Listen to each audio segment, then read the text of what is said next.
Hello and welcome to another video of Spares and Repairs. I'm Gino and here today we have a 2005 Ford Focus C-Max in for electrical problems, loads of electrical problems, and it's to do with one culprit, the instrument panel. So let's get it out.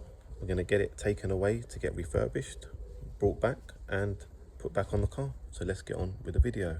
Come on. Just before we start, I'd just like to say thank you very much for the people that have been watching my channel and subscribing.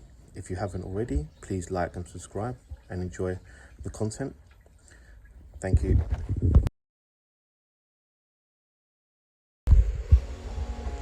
Car's done 87,500 miles on the clock. So what I've done at the moment, I've put the steering wheel into its lowest position. I'm going to take off this trim panel here, and there should be some bolts behind that panel to allow the instrument panel to come out.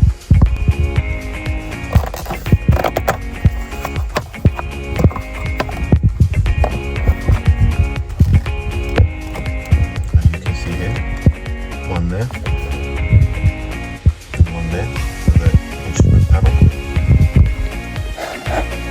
You do turn ignition on, turn the steering wheel to one side and pop off this trim, and it all comes complete, all out all together, and then you'll be able to see the bolts. Then with the trim tool, go under here, pry it out.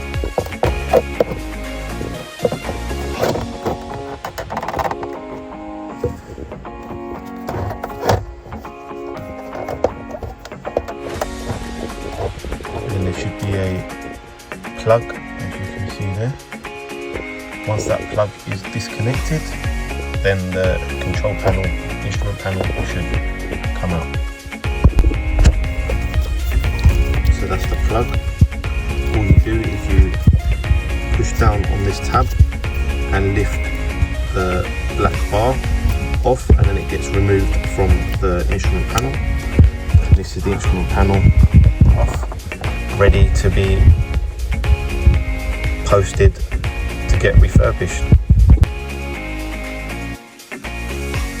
Day 2 now, and I've got the dial instrument panel back in, all clipped in. Now I need to just put the screws in and then put the trim on, clear the codes, and away I go. Now it's all boxed up. See the trim's back on, everything all looking good. Car starts up, dial moves, all the dials move. Thank you very much for watching. Don't forget to put a comment. Please like and subscribe, and I'll catch you all in the next one. Come on.